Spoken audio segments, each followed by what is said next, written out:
കുറച്ചു നേരത്തെ ലഹള ആൾക്കാർ മുഴുവൻ ഓടിക്കൂടിയിരുന്നു. മതിലിൻ്റെ പല വശങ്ങളിലായി ആളുകൾ നോക്കി നിൽക്കുന്നുണ്ട്. കുറേ അടക്കം പറച്ചിലുകളും അടക്കിച്ചിരിയും ശില്പയുടെയും ആതിരയുടെയും കാതുകളെ കീറി മുറിക്കുന്നുണ്ടായിരുന്നു. പിറ്റേന്ന് രാവിലെ അമനും സിദ്ധാർത്ഥും അവൻ്റെ ഹോട്ടൽ റൂമിൽ ഇരിക്കുമായിരുന്നു. പഴയ കാര്യങ്ങളെല്ലാം അമൻ ഒന്നൊന്നായി സിദ്ധാർത്ഥിന് പറഞ്ഞു കൊടുത്തു. എന്തൊക്കെയോ എവിടെയൊക്കെയോ സ്റ്റക്കായി നിൽക്കുന്നത് പോലെ ഒരു തോന്നൽ സിദ്ധാർത്ഥിലും തോന്നിത്തുടങ്ങിയിരുന്നു. പക്ഷെ അമ്മൻ ആ പെൺകുട്ടിയെ എനിക്കെന്തുകൊണ്ട് ആ പഴയ ഇഷ്ടം ഇല്ലാതെ എനിക്കിപ്പോഴും അനന്യയോട് ഇഷ്ടം കുറഞ്ഞിട്ടുമില്ല. എല്ലാറ്റിനും സമയമെടുക്കും സിദ്ധു. എന്തായാലും നമുക്ക് ആദ്യം ഒന്നുകൂടെ കാണാം. എന്തേലും വഴി അങ്ങേര് കണ്ടെത്തി തന്നാലോ? സിദ്ധാർത്ഥ് സമ്മതം പോലെ തലയാട്ടി. ഇരുവരും സംസാരിച്ചിരിക്കുന്നതിനിടെയാണ് റൂമിൻ്റെ കോളിംഗ് ബെൽ മുഴങ്ങിയത്. അമൻ വാതിൽ തുറന്നു. കയ്യിലൊരു ഫുഡ് ട്രേയുമായി ഗാർഡ്സ് വന്നതായിരുന്നു. നീ ഫുഡ് ഓർഡർ ചെയ്തിരുന്നോ? സിദ്ധാർത്ഥ് അമനോട് ചോദിച്ചു. ഏയ്, അപ്പോൾ നീയല്ലേ? അമൻ തിരികെ ചോദ്യമുയർത്തി. ഞാനുമല്ല, പിന്നെ ആരാ? അപ്പോഴാണ് അമൻ അതിലൊരു ലെറ്റർ കണ്ടത്. ഗൗരിയുടെയാണ്.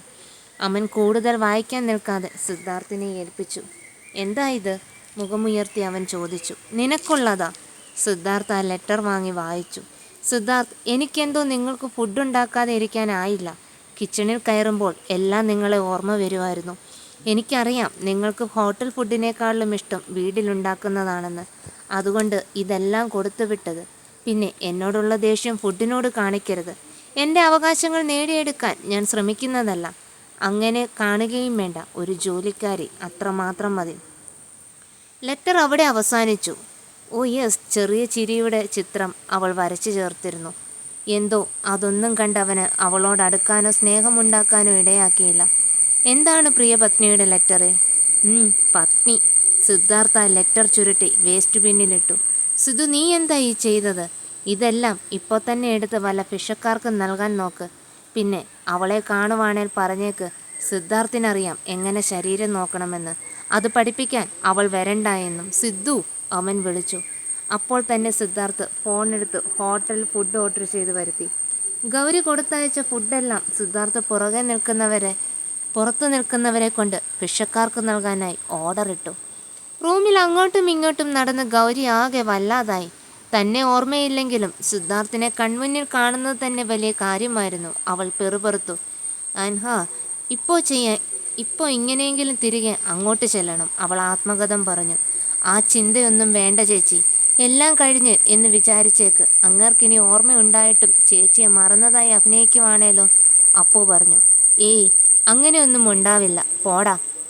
ചേച്ചിയുടെ തോന്നലല്ലേ അങ്ങനെ ഉണ്ടാവില്ലെന്ന്. അപ്പു, ഡാ, എനിക്ക് സിദ്ധുവിനെ ഒന്ന് കാണാൻ തോന്നുന്നുണ്ട്, അവൾ പറഞ്ഞു. നോക്കാം, അപ്പുവും പറഞ്ഞു. ഫുഡ് കൊണ്ടുപോയി കൊടുക്കാൻ ബോഡി ഗാർഡ്സ് പുറത്തു വന്നതോ കണ്ട ഗൗരി കാര്യങ്ങൾ തിരക്കി. മേഡം, അത് പിന്നെ സാർ ആ ഫുഡ് കഴിക്കാൻ കൂട്ടാക്കിയില്ല എന്ന് മാത്രമല്ല, അത് ഭിക്ഷക്കാർക്ക് നൽകാനും പറഞ്ഞു. അത് കേട്ടതും ഗൗരി വല്ലാത്ത വിഷമത്തിലായി. അപ്പോൾ അവളെ ചേർത്ത് പിടിച്ച് സമാധാനിപ്പിച്ചു. ചേച്ചിക്ക് അങ്ങേരുടെ അടുത്ത് പോകണമല്ലേ? അവൻ അകത്ത് കയറിയ ശേഷം തിരക്കി. അതെ. ഓ യെസ്, വഴിയുണ്ട്. എന്നതാ വഴി? ഈ വേഷത്തിൽ പോയാൽ ചിലപ്പോൾ അങ്ങേര് കണ്ടുപിടിക്കും. പിന്നെ എങ്ങനെ? ചായ മാറ്റം. എങ്ങനെ? ചേച്ചി ഇങ്ങി വാ. അപ്പു അവളെയും വലിച്ച റൂമിൽ കയറി 3 മണിക്കൂർക്ക് ശേഷം പുറത്തേക്കിറങ്ങി. എങ്ങനെയുണ്ട്? എടാ അപ്പു, ഇത് ഞാൻ തന്നെ ആണോടാ? പിന്നല്ല, ഈ ഒരു വേഷത്തിൽ ചേച്ചിയെ കണ്ട അങ്ങേർക്കെന്നല്ല ആർക്കും തിരിച്ചറിയാനാവില്ല. എടാ, എന്നെ കണ്ടിട്ട് എനിക്ക് തന്നെ ക്രഷ് അടിക്കുന്നു. പിന്നെ പെൺപിള്ളേർ മുന്നിലൊന്നും പോയി നിൽക്കണ്ട. ചെറുക്കനാണെന്ന് വെച്ച് കുത്തിക്കൊണ്ടു പോകും. അതെ. അപ്പു ഗൗരിയെ ഒരു ആണിനെ പോലെ ഒരുക്കി. ഗൗരി നാണത്തോട് അപ്പുവിനോട് പറഞ്ഞു. എടാ, ഇതൊക്കെ കാണുമ്പോൾ എനിക്ക് തന്നെ നാണം വരുന്നു.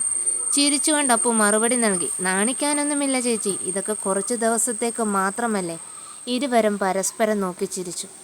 അന്ന് രാത്രി ഗൗരി അമനെ വിളിച്ച് പുതിയ കാര്യങ്ങൾ വിശദമായി പറഞ്ഞു. ഗൗരിയുടെയും അപ്പുവിൻ്റെയും പുതിയ കളി അമനും നന്നായി ബോധിച്ചു. ഇങ്ങനെ ഒരു ആൺവേഷത്തിൽ ഗൗരിയെ സിദ്ധാർത്ഥിൻ്റെ വീട്ടിലെത്തിച്ചാൽ ഒരിക്കലും അവൻ അവളെ തിരിച്ചറിയില്ല. അതോടൊപ്പം ഗൗരിക്ക് അവനെ നിരീക്ഷിക്കാനും സാധിക്കും. കൂടുതലൊന്നും ആലോചിക്കാതെ അമൻ സിദ്ധാർത്ഥിനെ വിളിച്ചു. അമൻ, നാളെ നിന്റെ വീട്ടിലേക്ക് നിന്നെ സഹായിക്കാൻ ഒരു സഹായി വരുന്നുണ്ട്. വിഷമത്തോടെ സിദ്ധാർത്ഥ് ചോദിച്ചു. ഈ പാതിരാത്രിക്ക് എന്നെ വിളിച്ചത് ഇതറിയിക്കാൻ വേണ്ടിയാണോ അമൻ? എടാ, അത് പിന്നെ നീ വീട്ടിൽ ഒറ്റയ്ക്കല്ലേ. നിനക്ക് എന്തായാലും ഇപ്പോൾ സഹായത്തിനൊരാളെ അത്യാവശ്യമാണ്. സഹായിയുടെ ആവശ്യമൊക്കെ ഉണ്ട്. പക്ഷെ നീ കണ്ണിൽ കണ്ട പെൺകുട്ടികളെ ഒന്നും ഇങ്ങോട്ട് വിടാൻ നിൽക്കണ്ട. എനിക്കത് അറിയാമടാ. പെൺപിള്ളേരെ ഒന്നുമല്ല, നല്ലൊരു ആൺകുട്ടിയാണ് ഞാൻ നിനക്ക് പാചകത്തിനും മറ്റു കാര്യങ്ങൾക്കുമായി അങ്ങോട്ട് അയക്കുന്നത്. ശരി ശരി, നിന്റെ ഇഷ്ടം എന്താണെന്ന് വെച്ചാൽ അതുപോലെ ചെയ്. സിദ്ധാർത്ഥ് ഒടുവിൽ സമ്മതിച്ചു. പിറ്റേന്ന് അതിരാവിലെ തന്നെ അവൻ ഗൗരിയെ സിദ്ധാർത്ഥിൻ്റെ മാൻഷനിലേക്ക് എത്തിച്ചു. അകത്തേക്ക് കയറും മുമ്പ് ഗൗരി ആകാംക്ഷയോട് അവനോട് ചോദിച്ചു, അമൻ, എന്നെ കണ്ടാൽ പെണ്ണാണെന്ന് തോന്നുന്നുണ്ടോ? എൻ്റെ പൊന്നോ ഗൗരി, നീ ആ വിഗ് പറന്നു പോകാതെ നോക്കിയാൽ മതി, ബാക്കിയെല്ലാം സെറ്റാണ്. എൻ്റെ ശബ്ദമോ? സംശയത്തോടെ അവൾ ചോദിച്ചു. അതിൽ ചെറിയൊരു പ്രശ്നമുണ്ട്. നീ സിദ്ധാർത്ഥുമായി അധികം സംസാരിക്കേണ്ട. ഇനി സംസാരിക്കേണ്ടി വന്നാൽ തന്നെ ഒരു പരുഷമായ പുരുഷ ശബ്ദം എടുത്ത് സംസാരിച്ചാൽ മതി. ഗൗരി കൈകൾ കൂപ്പി മുകളിലേക്ക് നോക്കി. എൻ്റെ ഗണേശ, എന്നെ കാത്തോണേ. പ്രാർത്ഥനയൊക്കെ കഴിഞ്ഞെങ്കിൽ നമുക്ക് അകത്തേക്ക് കയറിയാലോ ഗൗരി? അവൾ തലയാട്ടി സമ്മതിച്ചു. അവർ ഹാളിലേക്ക് കടന്നു. അവിടെ സിദ്ധാർത്ഥ് പത്രം വായിച്ചുകൊണ്ടിരിക്കുകയായിരുന്നു. സിദ്ധാർത്ഥിനെ കണ്ടതും അവൻ ഒരു ചിരിയോടെ മുന്നോട്ട് പോയി. സിദ്ധാർത്ഥ് ചിരിയോടെ ഇരിക്കാൻ ആംഗ്യം കാണിച്ചു. ഞാൻ ഇന്നലെ പറഞ്ഞ ആളെ ഞാൻ കൊണ്ടുവന്നിട്ടുണ്ട്, അമൻ പറഞ്ഞു. ഈ രാവിലെ തന്നെയോ? സിദ്ധാർത്ഥ് ഒരു ചിരിയോടെ ചോദിച്ചു. അതെ, ഇതൊന്നും അധികം വൈകിപ്പിക്കേണ്ട കാര്യമില്ല. എന്നിട്ട് ആളെവിടെ? സിദ്ധാർത്ഥിൻ്റെ ചോദ്യം കേട്ട് അമന് പിന്നിലായി ഒളിച്ചു നിന്നിരുന്ന ഗൗരി പതുക്കെ പുറത്തേക്ക് വന്നു. ഗൗരിയെ കണ്ടത് സിദ്ധാർത്ഥ് ഞെട്ടി എഴുന്നേറ്റു. പിന്നീട് ഒരു നിമിഷത്തെ നിശബ്ദതയ്ക്ക് ശേഷം അവൻ പൊട്ടിച്ചിരിക്കാൻ തുടങ്ങി. സിദ്ധാർത്ഥിന് ചിരി നിർത്താൻ കഴിയുന്നുണ്ടായിരുന്നില്ല. അമനൊന്നും മനസ്സിലാകാതെ ഒരു വിളറിയ ചിരിയോടെ സിദ്ധാർത്ഥിനെ നോക്കി നിന്നു. എന്തു പറ്റി സിദ്ധാർത്ഥ്? നീ എന്തിനാ ഇങ്ങനെ ചിരിക്കുന്നത്? ഇതാണോ നീ പറഞ്ഞ കുക്ക്? ഗൗരിക്ക് സിദ്ധാർത്ഥിൻ്റെ ചിരി വളരെ ചമ്മൽ തോന്നി. അതേ സിദ്ധാർത്ഥ്, ഇതാണ് കുക്ക്. സിദ്ധാർത്ഥ് വീണ്ടും ചിരി തുടങ്ങി. എൻ്റെ പൊന്നോ അമൻ, ഞാൻ ഇന്നലെ നിന്റെ ബിൽഡപ്പൊക്കെ കേട്ടപ്പോൾ ആജാനുബാഹുവായി ആരോ ആണെന്ന് വിചാരിച്ചു. ഇതിപ്പോൾ എൻ്റെ ഒരു കൈക്ക് പോലും ഇല്ലല്ലോ. അതും പറഞ്ഞുകൊണ്ട് സിദ്ധാർത്ഥ് ഗൗരിയെ ചേർത്ത് പിടിച്ച് ശക്തിയായി മുറുകെ പിടിച്ചു. അയ്യോ സിദ്ധു, വല്ലാതെ ഞെക്കല്ലേ, അവൻ ഒടിഞ്ഞു പോകും, അവൻ ചിരിച്ചുകൊണ്ട് പറഞ്ഞു. അത് കേട്ടതും ഗൗരി അവനെ ദേഷ്യത്തോടെ തുറച്ചു നോക്കി. അല്ല, തനിക്ക് എന്തെങ്കിലും പണികൾ അറിയാമോ? സിദ്ധാർത്ഥ് ഗൗരിയോട് ചോദിച്ചു. ഗൗരി തൊണ്ട മുരടനക്കി. ഒരു പരുഷ ശബ്ദമെടുത്ത് എന്തോ പറയാൻ തുടങ്ങുന്നതിന് മുമ്പ് അവൻ ഇടപെട്ടു. പിന്നെ അവൻ എല്ലാ പണികളും ചെയ്യും, മിടുക്കനാണ്. ഓഹോ, എന്നാ ഇപ്പോഴങ്ങ് നോക്കിക്കളയാം. അതെ സിദ്ധാർത്ഥ്, നീ പറഞ്ഞത് ശരിയാണ്. ഇവൻ മിടുക്കനാണോ എന്ന് പരീക്ഷിച്ചു നോക്കാം. എങ്കിൽ പോയി നല്ല കടുപ്പമുള്ള ചായ ഇട്ട് വാ, നോക്കട്ടെ. സിദ്ധാർത്ഥ് പറഞ്ഞ ഉടൻ ഗൗരി തിരിഞ്ഞ് അടുക്കള ലക്ഷ്യമാക്കി നടന്നു. അപ്പോഴാണ് സിദ്ധാർത്ഥ് അവളെ പെട്ടെന്ന് പിന്നിൽ നിന്ന് വിളിച്ചത്. ഒന്ന് നിന്നെ. ഭയത്താൽ അവൾ ഞെട്ടി തിരിഞ്ഞു നിന്നു. സിദ്ധാർത്ഥിൻ്റെ മുഖത്ത് സംശയത്തിൻ്റെ വിത്തുകൾ മുളയ്ക്കുന്നത് അവൾ കണ്ടു. തനിക്കെങ്ങനെയാണ് കിച്ചൺ അവിടെയാണെന്നറിയുക? ഗൗരി അമ്പരന്ന് നിന്നുപോയി. അവളുടെ കണ്ണുകൾ അത്ഭുതം കൊണ്ട് വിശാലമായി പുറത്തേക്ക് വരുന്ന പോലെ അമന് നെഞ്ചിൽ കൈവച്ച് ശ്വാസമടക്കി നിന്നുപോയി. സിദ്ധാർത്ഥിൻ്റെ കണ്ണുകളിൽ സംശയത്തിൻ്റെ കനലാളിക്കത്തുന്നത് ഗൗരി വ്യക്തമായി കണ്ടു. ആ ചോദ്യം ഒരു ഇടിമിന്നൽ പോലെ അന്തരീക്ഷത്തിൽ മുഴങ്ങി. നിനക്കെങ്ങനെയാണ് അടുക്കള എവിടെയാണെന്നറിയുക? ഗൗരി ഞെട്ടലോടെ നിന്നുപോയി. അവളുടെ കണ്ണുകൾ അത്ഭുതം കൊണ്ട് വിടർന്ന് പുറത്തേക്ക് വരുമെന്ന പോലെ പുറം ലോകവുമായി ബന്ധമില്ലാത്ത ഒരു രഹസ്യത്തിലേക്ക് താൻ വലിച്ചിഴക്കപ്പെട്ടോ എന്നവൾ ഭയന്നു. അമനാകട്ടെ നെഞ്ചിൽ കൈവച്ച് ശ്വാസം ഉള്ളിലേക്ക് വലിച്ചു പിടിച്ച് കനത്ത നിശബ്ദതയിൽ തറഞ്ഞു നിന്നു. ഗൗരി എന്തു മറുപടി നൽകണമെന്നറിയാതെ വാക്കുകൾക്കായി ഉഴറി നിൽക്കുന്നതിനിടെ ആ നിശബ്ദത ഭേദിച്ച് അമൻ ഇടപെട്ടു. എടാ സിദ്ധു, നീ എന്തൊരു ചോദ്യമാണ് ചോദിക്കുന്നത്? പിന്നെ ഇതൊന്നും പറഞ്ഞു കൊടുക്കാതെ ഞാൻ ഇവനെ ഇങ്ങോട്ട് കൂട്ടിക്കൊണ്ടുവരും. അമൻ, നീ നിർത്ത്. സിദ്ധാർത്ഥിൻ്റെ ശബ്ദം ഒരു താക്കീതായി. ഞാൻ വന്നപ്പോൾ മുതൽ ശ്രദ്ധിക്കുകയാണ്. ഇവനോട് എന്ത് ചോദിച്ചാലും നീയാണ് മറുപടി പറയുന്നത്. അത് പിന്നെ അമനൊന്ന് പരങ്ങി. അവനങ്ങനെ ആരോടും പെട്ടെന്ന് സംസാരിക്കില്ല. അതെന്താ? സിദ്ധാർത്ഥിൻ്റെ ചോദ്യം കൂടുതൽ മൂർച്ചയുള്ളതായി. അത് പിന്നെ അമൻ ഉത്തരം മുട്ടി നിന്നു. അമൻ, നീ മിണ്ടാതിരിക്കും. അവന് കർശനമായൊരു താക്കീത് നൽകി സിദ്ധാർത്ഥ് തൻ്റെ ശ്രദ്ധ ഗൗരിയിലേക്ക് തിരിച്ചു. ഗൗരി തൻ്റെ ശബ്ദത്തിലെ വിറയലൊതുക്കി നിർത്തി വ്യക്തതയോടെ പറഞ്ഞു. സാർ, ഞാൻ അകത്തേക്ക് കടന്നു വന്നപ്പോൾ അമൻ സാർ തന്നെയാണ് അടുക്കള എവിടെയാണെന്ന് പറഞ്ഞു തന്നത്. പറയുന്നത് സത്യമായിരിക്കണം. സിദ്ധാർത്ഥിൻ്റെ മുഖത്ത് ഗൗരവം നിഴലിച്ചു. എൻ്റെ ജീവിതത്തിൽ ഞാൻ ഒരിക്കലും ക്ഷമിക്കാത്തൊരു കാര്യമുണ്ട്. അത് നുണ പറയുന്നതും അതിനനുസരിച്ച് പ്രവർത്തിക്കുന്നതുമാണ്. അവൻ്റെ വാക്കുകളിൽ ഒരു വലിയ താക്കീത് ഒളിപ്പിച്ച് വെച്ചിരിക്കുന്നതായി ഗൗരിക്ക് തോന്നി. അവൾ തലയാട്ടി സമ്മതം മൂളി. അല്ല, നിന്റെ പേരെന്താണ്? സിദ്ധാർത്ഥ് തുടർന്നു. എൻ്റെ പേര്. അമൻ എന്തോ പറയാനൊരുങ്ങിയതും സിദ്ധാർത്ഥ് കൈ ഉയർത്തി അവനെ തടഞ്ഞു. അവൻ പറയട്ടെ. സാർ, എൻ്റെ പേര് ഋത്തിക് റോഷൻ. വാട്ട്? സിദ്ധാർത്ഥിൻ്റെ മുഖം ഒരു നിമിഷം നാടകീയമായി മാറി. അതെ സാർ, ഋത്തിക് റോഷൻ. ഗൗരി തൻ്റെ ഉത്തരത്തിൽ ഉറച്ചു നിന്നു. സിദ്ധാർത്ഥ് ഒരു ചെറു ചിരിയോടെ മൂക്കിൽ വിരൽ ഉരസിക്കൊണ്ട് പറഞ്ഞു, ശരി ശരി, നീ പോയി ഒരു ചായ ഇട്ട് വാ. അവൾ അകത്തേക്ക് മറിഞ്ഞതും സിദ്ധാർത്ഥ് ചിരി അടക്കാൻ കഴിയാതെ പാടുപെട്ടു. അവൻ്റെ ചുണ്ടിൽ നിന്ന് അടക്കാനാവാത്ത ചിരിമുത്തുകൾ പുറത്തേക്ക് വന്നു. എന്താ സിദ്ധു, എന്തു പറ്റി നിനക്ക്? അമൻ ആകാംക്ഷയോട് ചോദിച്ചു. ഗിന്നസ് പക്രുവിൻ്റെ അത്ര ഹൈറ്റും ഋത്തിക് റോഷൻ്റെ പേരും.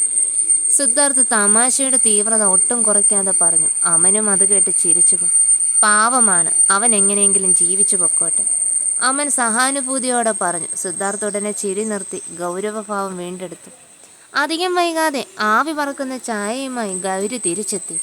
ആദ്യം അവൾ ചായ നിറച്ച കപ്പ് സിദ്ധാർത്ഥിന്. ആ കപ്പ് വാങ്ങുമ്പോൾ അവൻ്റെ കൈകൾ യാദൃശ്ചികമായി അവളുടെ കൈകളിൽ തട്ടി. പെട്ടെന്നുള്ള ആ സ്പർശത്തിൽ സിദ്ധാർത്ഥ ഒരൽപ്പം അമ്പരന്നു. അവളുടെ കൈപ്പത്തിക്ക് ഒരു നവജാത ശിശുവിൻ്റെതുപോലുള്ള മൃദുലതയുണ്ടായിരുന്നു. ആ അവിചാരിതമായ സ്പർശനത്തിൻ്റെ ആർദ്രതയിൽ അവൻ്റെ മനസ്സ് ഒരു നിമിഷം മുടക്കി നിന്നു. സിദ്ധാർത്ഥിൻ്റെ ചോദ്യം പെട്ടെന്നായിരുന്നു, ഒരു വാൾമുന പോലെ. മേലനങ്ങി പണിയെടുത്ത് ശീലമില്ലല്ലേ? അവൻ്റെ ശബ്ദത്തിൽ ഗൗരവം മാത്രമായിരുന്നു. ആ ചോദ്യം കേട്ടതും അറിയാതെ ഗൗരിയുടെ കണ്ണുകൾ നിറഞ്ഞു തുളുമ്പി. അവളുടെ മനസ്സൊരു നിമിഷം പിന്നോട്ട് പോയി. തനിക്ക് വേണ്ടി ജീവിതം ഹോമിച്ച തന്നെ ഒരൽപ്പം പോലും കഷ്ടപ്പെടാൻ അനുവദിക്കാതിരുന്ന അവളുടെ അച്ഛൻ്റെയും അമ്മയുടെയും മുഖങ്ങൾ ഓർമ്മയിൽ തെളിഞ്ഞു. സിദ്ധാർത്ഥിൻ്റെ ചോദ്യത്തിൽ കാര്യമുണ്ടെന്ന് അവൾക്ക് തോന്നി. ഇത്രയും മൃദുലമായ വിരലുകളും കൈകളും ഉണ്ടാകണമെങ്കിൽ കഠിനാധ്വാനമില്ലാത്തൊരു ജീവിതം തന്നെയാവണം അവൾ നയിച്ചിരിക്കുക. മറ്റുള്ളവരുടെ കണ്ണിൽ താൻ ഒരു അലസയായി തോന്നുന്നതിൽ അവൾക്ക് സ്വയം കുറ്റബോധം തോന്നി. കണ്ണീർ പുറത്തു വരാതിരിക്കാൻ അവൾ പ്രയാസപ്പെട്ടു. സിദ്ധാർത്ഥിൻ്റെ വാക്ക് കേട്ട് അവളുടെ മുഖം വാടിപ്പോയതുകൊണ്ട് അമൻ അവളോട് വിഷമിക്കേണ്ടെന്ന് ആംഗ്യം കാണിച്ചു. കണ്ണുകൾ കൊണ്ട് അവളെ ആശ്വസിപ്പിക്കാൻ ശ്രമിച്ചു. എങ്കിൽ ഞാൻ ഇറങ്ങട്ടെ സിദ്ധു, ഓഫീസിൽ കുറച്ച് അത്യാവശ്യ വർക്കുകളുണ്ട്. അമൻ സംസാരം പെട്ടെന്ന് അവസാനിച്ച് യാത്ര പറഞ്ഞു. അമൻ പോയി അല്പസമയം കഴിഞ്ഞപ്പോൾ സിദ്ധാർത്ഥ് തൻ്റെ ഓഫീസ് റൂമിലേക്ക് നടന്നു. പടി കയറുന്നതിന് മുൻപ് അവൻ അവൾക്ക് നേരെ തിരിഞ്ഞൊരു നിർദ്ദേശം നൽകി. പിന്നെ നീ എനിക്കൊരു കുപ്പി തണുത്ത വെള്ളം കൊണ്ടുവരണം. അത്രയും പറഞ്ഞ് സിദ്ധാർത്ഥ് സ്റ്റെപ്പുകൾ കയറി മുകളിലേക്ക് പോയി. പഴയതൊന്നും ഒട്ടും മാറിയിട്ടില്ല. ഉത്തരവുകൾ ഇപ്പോഴും പഴയതുപോലെ, അധികാരത്തിൻ്റെ സ്വരം മാത്രം. അവളുടെ ചുണ്ടിൽ ഒരു നേരിയ ചിരി വിരിഞ്ഞു. മാറ്റമില്ലാത്ത ആ പതിവുകളെ ഓർത്തവൾ മനസ്സിൽ മന്ത്രിച്ചു. തണുത്ത വെള്ളക്കുപ്പിയുമായി മുകളിലേക്ക് നടക്കുമ്പോൾ ഗൗരിയുടെ കയ്യിൽ അവളുടെ ലഗേജും ഉണ്ടായിരുന്നു. ഒരുപക്ഷെ സിദ്ധാർത്ഥ് തൻ്റെ മുറി ഇവിടെ തന്നെ നൽകിയേക്കാം എന്ന നേരിയ പ്രതീക്ഷ അവളുടെ മനസ്സിലുണ്ടായിരുന്നു. വെള്ളം ഡെസ്കിൽ വെച്ച ശേഷം അവൾ വിനയത്തോടെ ചോദിച്ചു, സാർ, എനിക്ക് താമസിക്കാനുള്ള സ്ഥലം എവിടെയാണ്? താൻ ആ വലിയ വീട്ടിൽ അവൾക്കുള്ള ഇടം എവിടെയായിരിക്കണമെന്ന് സിദ്ധാർത്ഥ് ഒരു നിമിഷം ചിന്തിച്ചു. താൻ എൻ്റെ മുറിയുടെ അടുത്തുള്ള മുറി എടുത്തോളൂ. സാറിൻ്റെ റൂം എവിടെയാണ്? ഒന്നും അറിയാത്തതുപോലെ അവൾ കൗശലത്തോടെ തിരക്കി. ഇവിടെ നിന്ന് ലെഫ്റ്റ്. ഓക്കെ. അവിടെ സിദ്ധാർത്ഥിൻ്റെ മുറിയുടെ ഇടത്തും വലത്തുമായി 2 മുറിയുണ്ടായിരുന്നു. അതിലൊന്ന് ഗൗരിക്കുള്ളതായിരുന്നു. മറ്റേ മുറി ഇന്ന് വരെ അവൾ തുറന്നു കണ്ടിട്ടില്ല. അവൾ നേരെ അനുവദിച്ച മുറിയിലേക്ക് കയറാനൊരുങ്ങി. എടാ, അതിൽ വേണ്ട, നീ ഇവിടെ ഈ റൂമിൽ കിടന്നു. സിദ്ധാർത്ഥ് പെട്ടെന്ന് ഓടി വന്ന് തടഞ്ഞു. അവൻ്റെ ശബ്ദത്തിൽ ഒരു പരിഭ്രമം നിഴലിച്ചു. അതെന്താ സാർ? അവളുടെ ചോദ്യം ആകാംക്ഷയോടെ കാത്തുന്ന. അത് പിന്നെ. അവൻ്റെ വാക്കുകൾക്കായി അവൾ ശ്രദ്ധയോടെ കാതോർത്തു. സിദ്ധാർത്ഥിൻ്റെ മുഖത്ത് എന്തോ പറയാൻ മടിക്കുന്ന ഭാവം. അതൊന്നുമില്ല, നീ ഇതിൽ കിടന്നു.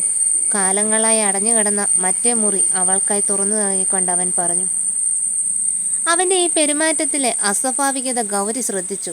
കാലപ്പഴക്കത്താൽ അടഞ്ഞുകിടന്ന ആ മുറിക്ക് ശ്വാസം നൽകാൻ ഗൗരി ഏറെ സമയം ചിലവഴിച്ചു. എങ്ങും പൊടിപടലങ്ങൾ, ഇരുണ്ട കോണുകൾ. ഓരോ തരി മണ്ണും തൂത്തുമാറ്റി വാതിലുകൾ തുറന്നവൾ വെളിച്ചത്തെ അകത്തേക്ക് ക്ഷണിച്ചു. ഒടുവിൽ മുറിക്ക് വീണ്ടും ജീവൻ വെച്ചപ്പോൾ ആശ്വാസത്തിൻ്റെ നെടുവീർപ്പിൽ അവൾ കട്ടിലിലേക്ക് വീണു മലർന്നു കിടന്നു. കണ്ണുകൾ അടച്ചു. ഒരുപാട് നാളുകൾക്ക് ശേഷം ലഭിച്ച ഈ ഒരിടം ചിന്തകൾ അവളുടെ മനസ്സിനെ അസ്വസ്ഥമാക്കി. ഈശ്വര, എത്ര കാലം ഞാൻ എൻ്റെ ഭർത്താവിനെ വഞ്ചിച്ചുകൊണ്ട് ഈ ഒളിവിലിരിക്കും? ഒരു നീണ്ട നെടുവീർപ്പായി ആ ചോദ്യം അവളുടെ ചുണ്ടിൽ നിന്നും ഓർത്തു വന്നു. പറ്റാവുന്നത്ര വേഗം അദ്ദേഹത്തിൻ്റെ മനസ്സിൽ സ്ഥാനമുറപ്പിക്കണം. എത്രയൊക്കെ ആയാലും ഈ പ്രതിസന്ധിയിൽ എന്നെ കൈവിടാതെ സഹായിച്ചത് അദ്ദേഹമല്ലേ? നനഞ്ഞ കണ്ണുകളോടെ അവൾ ഓർത്തു. ആ കണ്ണുകളിൽ നന്ദിയും ഒപ്പം ഒരുതരം കുറ്റബോധവും നിഴലിച്ചു. അല്പസമയത്തിനകം അവൾ കട്ടിലിൽ നിന്നെഴുന്നേറ്റ് താഴത്തെ നിലയിലേക്ക് ചെന്നു. സിദ്ധാർത്ഥ് വീട്ടിലില്ലെന്ന് തോന്നുന്നു. ആകാംക്ഷയോടെ അവൾ ചുറ്റിലും കണ്ണോടിച്ചു. പുറത്ത് കാർ കാണാനില്ല. പോവുകയാണെങ്കിൽ എന്നോടൊരു വാക്ക് പറഞ്ഞിട്ട് പോകാമായിരുന്നല്ലോ. എന്തൊരു സ്വഭാവമാണിത്, അവൾ സ്വയം പെറുപെറുത്തു. ഉടൻ തന്നെ ആ ദേഷ്യം സ്നേഹമുള്ള ഒരു തീരുമാനത്തിന് വഴിമാറി. അദ്ദേഹം വരുമ്പോഴേക്കും നല്ല സാധുള്ള ഭക്ഷണം ഉണ്ടാക്കി വെക്കുക. അവൾ ഊർജ്ജസ്വലതയോടെ അടുക്കളയിലേക്ക് നടന്നു. എൻ്റെ ഈശ്വര, ഈ തലയിലെ വിഗ് എന്നെ സമ്മതിക്കില്ലല്ലോ, എന്തൊരു ചൂടാണിത്. അസ്വസ്ഥതയോടെ അവൾ പിറുപിറുത്തു. വിഗ് ഊരി മാറ്റാനായി കൈകൾ ഉയർന്നതും പെട്ടെന്ന് അവളുടെ നോട്ടം ഹാളിൻ്റെ ഒരു കോണിൽ പതിഞ്ഞു. അവിടെ ഒരു CCTV ക്യാമറ കൃത്യമായി അവളെ തന്നെ ഫോക്കസ് ചെയ്ത് നിൽക്കുന്നു. ഈശ്വര, ഇപ്പോൾ എല്ലാം തീർന്നേനെ. ഞെട്ടലോടെ അവളുടെ കൈകൾ താനെ താഴേക്ക് വന്നു. സിദ്ധാർത്ഥ് ഇവിടെ ഇല്ലെങ്കിൽ പോലും ഈ വീടിൻ്റെ ഓരോ ചലനവും അദ്ദേഹം നിരീക്ഷിക്കുന്നുണ്ടെന്ന് അവൾക്ക് മനസ്സിലായി. അവൾ ഉടൻ തന്നെ മനോധൈര്യം വീണ്ടെടുത്തു. മുടിയിഴകൾ ഒതുക്കാനെന്ന പാവത്തിൽ വിഗിനെ ശ്രദ്ധയോടെ തലയിൽ ഉറപ്പിച്ചു വെച്ചു. ആ മുറിയിലെ ക്യാമറ കണ്ണുകളിൽ നിന്നും തൻ്റെ രഹസ്യം മറച്ചു പിടിച്ചവൾ വീണ്ടും അടുക്കളയിലേക്ക് തിരിഞ്ഞു. ഓ എൻ്റെ ഈശ്വര, വലിയൊരു അപകടം ഒഴിവായല്ലോ. ആശ്വാസം നിറഞ്ഞൊരു നെടുവീർപ്പോടെ അവൾ പറഞ്ഞു. സ്വന്തം വിവേകത്തെക്കുറിച്ചോർത്ത് അവൾ അഭിമാനം കൊണ്ടു. അന്ന് രാത്രി സമയമേറെ വൈകിയിട്ടും സിദ്ധാർത്ഥ് തിരിച്ചെത്തിയില്ല. അവൻ വരുമായിരിക്കുമെന്ന് കരുതി കാത്തിരുന്ന് എപ്പോഴോ ഹാളിലെ സോഫായിൽ ഗൗരി മയങ്ങിപ്പോയിരുന്നു. അർദ്ധരാത്രി 12 മണി കഴിഞ്ഞാണ് സിദ്ധാർത്ഥ് വീടിൻ്റെ വാതിൽ തുറന്നകത്തേക്ക് വന്നത്. അവൻ്റെ കാലച്ച കേട്ട പോലും അവൾ ഉണർന്നില്ല. അവളുടെ ഗാഢമായ ഉറക്കം കണ്ടിട്ട് അവനൊന്നും മിണ്ടിയില്ല. അവൻ മുകളിലെ മുറിയിൽ പോയി വേഗം ഫ്രഷായി തിരിച്ചെത്തി. താഴെ ഹാളിൽ സോഫായിൽ ചുരുണ്ടു കിടന്നുറങ്ങുന്ന ഗൗരിയുടെ അടുത്തേക്ക് വന്നു. എടാ എടാ ചെറുക്ക, എണ്ണീറ്റേ. അവൻ ഒരല്പ ശക്തിയായി അവളെ തട്ടി വിളിച്ചു. കണ്ണുകൾ തിരുമി ഉറക്കത്തിൻ്റെ ആലസ്യത്തിൽ അവൾ മറുപടി പറഞ്ഞു. എന്താ സിദ്ധാർത്ഥ്, നിങ്ങൾ ഇത്ര വൈകിയതെന്താ? ഒരു നിമിഷം ആ സ്വരം സിദ്ധാർത്ഥിൻ്റെ മുഖത്ത് സംശയത്തിൻ്റെ ഒരു കറുത്ത നിഴൽ വീണു. അവൻ്റെ കണ്ണുകൾ ദേഷ്യത്താൽ ചെറുതായി. ഒട്ടും സമയം പാഴാക്കാതെ അവൻ അവളെ സോഫയിൽ നിന്ന് വലിച്ചെഴുന്നേൽപ്പിച്ചു. ഗൗരിയുടെ 2 കൈകളും തൻ്റെ കൈക്കുള്ളിലാക്കി മുറുക്കി പിടിച്ച് അവൻ അവളെ തന്നിലേക്ക് ചേർത്ത് നിർത്തി. നീ ഇപ്പോൾ എന്താ പറഞ്ഞത്? ആ ശബ്ദം ഒന്നുകൂടി ആവർത്തിച്ച്. അവൻ്റെ ശബ്ദം കനത്തു. ഓരോ വാക്കും തീക്ഷ്ണമായിരുന്നു. ഗൗരിയുടെ ഉറക്കം പൂർണ്ണമായി നശിച്ചു. അവളുടെ ഉള്ളിൽ ഭയം ഒരു മിന്നൽ പോലെ പാഞ്ഞുപോയി. എല്ലാം പോയി. ഒരൊറ്റ നിമിഷം കൊണ്ട് അവൾ സ്വയം നിയന്ത്രിച്ച് ശബ്ദത്തിന് മാറ്റം വരുത്തി. വിറയ്ക്കുന്ന സ്വരത്തിൽ പറഞ്ഞു. സാർ ഉറക്കത്തിൽ നിന്ന് എഴുന്നേൽക്കുമ്പോൾ എനിക്ക് ചിലപ്പോൾ പെൺകുട്ടികളുടെ ശബ്ദം വരാറുണ്ട്. അതിനുള്ള മരുന്ന് ഞാൻ കഴിക്കുന്നുണ്ട്, അതല്ലാതെ മറ്റൊന്നുമല്ല. സിദ്ധാർത്ഥ് ഒരു നിമിഷം അവളെ തന്നെ തുറച്ചു നോക്കി. അവൻ്റെ കണ്ണുകളിലെ തീ അണഞ്ഞിട്ടില്ലെങ്കിലും അവൻ ആ വിശദീകരണം വിശ്വസിച്ച മട്ടിൽ തലയാട്ടി. ശേഷം ഗൗരിയെ സോഫയിലേക്ക് തള്ളിയിട്ടുകൊണ്ട് അവൻ ഹാളിലെ ഡൈനിങ് ടേബിളിനടുത്തേക്ക് നടന്ന് ഭക്ഷണം കഴിക്കാനായിരുന്നു. ഓ എൻ്റെ ദൈവമേ, എൻ്റെ കൈ പറിച്ചെടുത്തിട്ടാണ് ഈ മനുഷ്യൻ പോയത്. കൈകൾ മെല്ലെ ഒഴിഞ്ഞുകൊണ്ട് വേദന കടിച്ചമർത്തി ഗൗരി പിറുപിറുത്തു. അവളുടെ നെഞ്ചിലെ പെരുമ്പറ അപ്പോഴും അടങ്ങിയിരുന്നില്ല. തലനാരിഴയ്ക്കാണ് താൻ രക്ഷപ്പെട്ടതെന്ന തിരിച്ചറിവിൽ അവളുടെ ശരീരം വിറച്ചു. രാജാവിൻ്റെ ആത്മകഥം പറച്ചിൽ കഴിഞ്ഞെങ്കിൽ ഇങ്ങോട്ടൊന്ന് വരാമോ, എനിക്ക് വിശക്കുന്നുണ്ട്. സിദ്ധാർത്ഥിൻ്റെ കനത്ത ശബ്ദം കേട്ട് ഗൗരി ഞെട്ടി. ദാ വരുന്നു സാർ. ഉടൻ തന്നെ അവൾ ശബ്ദം താഴ്ത്തി മറുപടി നൽകി. അവൾ വേഗത്തിൽ അടുത്തെത്തി സിദ്ധാർത്ഥിൻ്റെ പ്ലേറ്റിലേക്ക് സ്നേഹത്തോടെയും ഭംഗിയോടെയും ഭക്ഷണം വിളമ്പി നൽകി. നീ കഴിക്കുന്നില്ലേ? അവൻ ചോദിച്ചു. നിങ്ങൾ കഴിച്ചിട്ട് കഴിച്ചോളാം സാർ. അങ്ങനെ കഴിക്കാൻ നീ ആരാ? എൻ്റെ ഭാര്യയോ? ഇരുന്നങ്ങ് കഴിക്കടോ. അവൻ്റെ സ്വരത്തിലെ അധികാരം അവളോടുള്ള പ്രത്യേക പരിഗണനയെ അവൾക്ക് തോന്നി. ആജ്ഞ അനുസരിച്ച് ഗൗരി അടുത്ത കസേരയിലിരുന്നു. സിദ്ധാർത്ഥ് ഒരുരുള ചോറ് വായിലേക്ക് വെച്ചു. അവൻ്റെ കണ്ണുകൾ ഒരു നിമിഷം അടഞ്ഞു. എവിടെയോ എപ്പോഴോ താൻ അറിഞ്ഞ രുചി, പരിചിതമായ ഒരു ഗന്ധം അവൻ്റെ നാവിൽ തങ്ങി നിന്നു. എവിടെ നിന്നാണ് ഈ രുചി വരുന്നതെന്ന് മാത്രം അവന് വ്യക്തമായിട്ടില്ല. എടാ നന്നായിട്ടുണ്ട്. നീ പാചകം പഠിച്ചിട്ടുണ്ടോ? അവൻ ആകാംക്ഷയോടെ ചോദിച്ചു. ഇല്ല സാർ, എനിക്ക് പണ്ടേ പാചകത്തോട് ഇഷ്ടമാണ്. അങ്ങനെ ഓരോന്നുണ്ടാക്കി ഗൗരി പറഞ്ഞു തീരും മുൻപ് സിദ്ധാർത്ഥ് അവളെ തടഞ്ഞു. മതി മതി, ആത്മപ്രശംസ അവിടെ നിൽക്കട്ടെ. അവൾ ആകെ ചമ്മി തല കുനിച്ചു. അവൻ്റെ കളി പറച്ചിലിൽ അവൾക്ക് ചിരി വന്നു, പക്ഷെ ഒളിപ്പിച്ചു. ഭക്ഷണം വേഗം കഴിച്ച് അവൻ എഴുന്നേറ്റു. ഗൗരി അടുക്കളയിലെ ജോലികളെല്ലാം വേഗം തീർത്ത് സിദ്ധാർത്ഥിനുള്ള വെള്ളക്കുപ്പിയുമായി അവൻ്റെ ഓഫീസ് മുറിയിൽ കൊണ്ടുവച്ച് തിരികെ നടക്കുകയായിരുന്നു. അപ്പോഴാണ് റൂമിനുള്ളിൽ നിന്ന് സിദ്ധാർത്ഥിൻ്റെ വിളി വന്ന്. ഡാ ഒന്നിങ്ങി വന്നേ. അവൾ മടിച്ചുകൊണ്ട് അകത്തേക്ക് വന്നു. എൻ്റെ കാലിന് വല്ലാത്തൊരു വേദന, നീ ആ ബാം എടുത്തൊന്ന് പുരട്ടിത്തന്നേ. അവൾ ഉടൻ തന്നെ കബോർഡിൽ നിന്ന് ബാം എടുത്ത് അവൻ്റെ പാദങ്ങളിൽ മെല്ലെ പുരട്ടി മൃദുവായി തടവിക്കൊടുത്തു. ശരിക്കും പെൺകുട്ടികളുടെ കൈകൾ പോലുണ്ടല്ലോ എൻ്റെ ഋത്തിക് റോഷൻ. അവൻ്റെ സ്വരം പരിഹാസം കലർന്നതായിരുന്നു. അവൾ ഒരു പുഞ്ചിരി മാത്രം നൽകി തല കുനിച്ചു. എന്നാൽ ഉള്ളിൽ മറ്റൊരു ചിന്തയായിരുന്നു. ഞാൻ നിങ്ങളെ പറ്റിക്കുകയാണെന്നറിഞ്ഞാൽ നിങ്ങൾ എന്നെ വെറുക്കുമോ? സിദ്ധാർത്ഥ്. അവളുടെ കണ്ണുകൾ അറിയാതെ ഈറനണിഞ്ഞു. കാൽ മസാജ് ചെയ്യുന്നതിനിടയിൽ സിദ്ധാർത്ഥ് വൈൻ ഗ്ലാസ്സിൽ നിന്ന് മദ്യം നുണയുന്നുണ്ടായിരുന്നു. ഒരു നിമിഷം അവൻ ഗൗരിക്ക് നേരെ ഗ്ലാസ് നീട്ടി. വേണോ? വേണ്ട സർ, അവൾ മറുപടി പറഞ്ഞു. അവൾ തൻ്റെ തൊഴിലിൽ ശ്രദ്ധിച്ചു.